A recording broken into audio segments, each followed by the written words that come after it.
जी हमारे से रहा प्रोग्राम सिंध इशूज़ आवां सजाद असां तव्हांखे ॿुधाईंदासीं बिन क़ासिम जी ॻोठनि जी सूरत हाल जिते जेका लिम्पी स्किन वायरस जेका चमड़े जी बीमारी आहे चौपाई माल में आई आहे जेका गाय माल में जेका आहे जंहिं तमामु घणो असरु ॾेखारियो आहे जंहिंजे करे जेको केतिरो ई माल जेको आहे उहो मरे पियो ऐं सिंध में जेको आहे सो हिन महिल ताईं जेको आहे 200 जे लॻभॻि ढोर जेके सरकारी जेके ज़राए आहिनि उन्हनि मुताबिक़ जेको आज़ाद शुमार ॿुधाए पियो वञे जॾहिं त जेको आहे लखे जेके आहिनि जेके चौपाई माल जेको गाओ माल आहे उनखे जेको आहे गऊं जेके आहिनि ॿिया जेके ढोर आहिनि उहे इन बीमारी में वकोड़जी चुका आहिनि। सिंध सरकार जेको वफ़ाक़ सरकार जे मथां इल्ज़ाम हणी रही आहे त हिन बीमारी खे जीअं बचाव खां असां जेको आहे वफ़ाक़ खां इंजेक्शन जी इजाज़त घुरी उहा न मिली जंहिंजे करे जेको आहे अॼु हेतिरो नुक़सानु थिए पियो।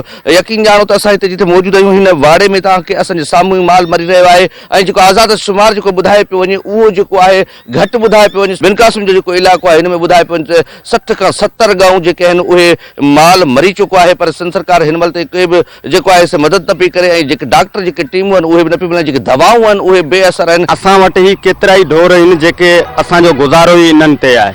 असां अहिड़ा करे इन्हनि खे पालियूं था असांजो सॼो निज़ाम इन ते थो हले इन ते को सिंध गवर्नमेंट पंहिंजो को एक्शन खणे को असांजे लाइ हेल्प करे। इन में ॾिसो पिया जेके केतिरा ढोर मरी चुका आहिनि रातो की रात में 6 ढोर मरी चुका आहिनि। हाणे 6 ढोर मुआ उन्हनि जी छा रक़म थियो गरीब माण्हू केॾां वेंदो उनजो तो गुज़ारो ही इन ते आहे। हाणे माल रोज़ के हिन अमरा जूं कॾहिं 2 पई मरनि कॾहिं 3 पई मरनि माना इन बीमारी में को माल रहियो ई कोन्हे ऐं हीअ बीमारी जेको पूरे सिंध खे वकोड़े वई ऐं उते जा डॉक्टर चवनि था इहो मिनिस्टर चवे थो बाबा इहा बीमारी ॿाहिरि मुल्कनि में जेको आहे सो के ज़माने खे हले थी पोइ जॾहिं ज़माने खे हले हिते पहुती आहे त पखियुनि ज़रिए पहुती आहे या चिचड़ ज़रिए पहुती आहे मच्छर ज़रिए पहुती आहे। इहा लम्पी बीमारी जेकी आहे इन में जेको आहे सो कल्ह ॾिसो था 4-5 ढोर मरी विया आहिनि पर अॻे ॿियूं असांजे हिन ॻोठ में विहारो खनि गऊं मुहियूं आहिनि ऐं झलियूं पयूं आहिनि बीमारियूं जेके वीचारा मालूम त माण्हू माना त हिन जो केॾा हुनजो रोज़गार ई न थिए। हिते डॉक्टर जेका आहिनि बेसकालुनि में वेहनि था ऐं सरकारी डॉक्टर उन वटि असीं विया आहियूं ऐं पाण विया मूं चयो बाबा ने इलाज चयो त असांखे दवाऊं ॾियो असांखे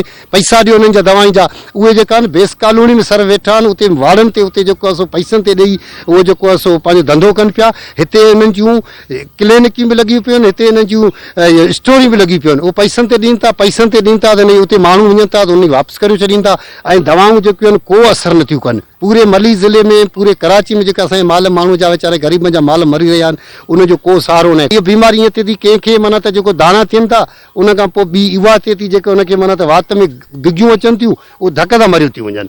तव्हां ॾिठो आहे हिते केतिरा गऊं मुहियूं पियूं आहिनि केतिरियूं जलियूं पियूं आहिनि। 4-5 ढोर तारीख़ डेली था मरनि। हाणे असीं ग़रीब माण्हू केॾां वञूं छो खीर कोन्हे ग़रीब माण्हू तो ॿुधाए केॾां वञूं। सिंध गवर्नमेंट खे असीं अपील करियूं था त इंजेक्शनियूं असांजे मालनि खे बचायूं। तड़पनि पिया मरनि पिया इहे ॾिसो पिया माना इहा हालत असांजी लॻी पई आहे। असीं ग़रीब माण्हू काॾे केॾां वेंदासीं आख़िर माल ते गुज़र सफ़र आहे माल त ख़तमु थी वियो पोइ छा कंदासीं।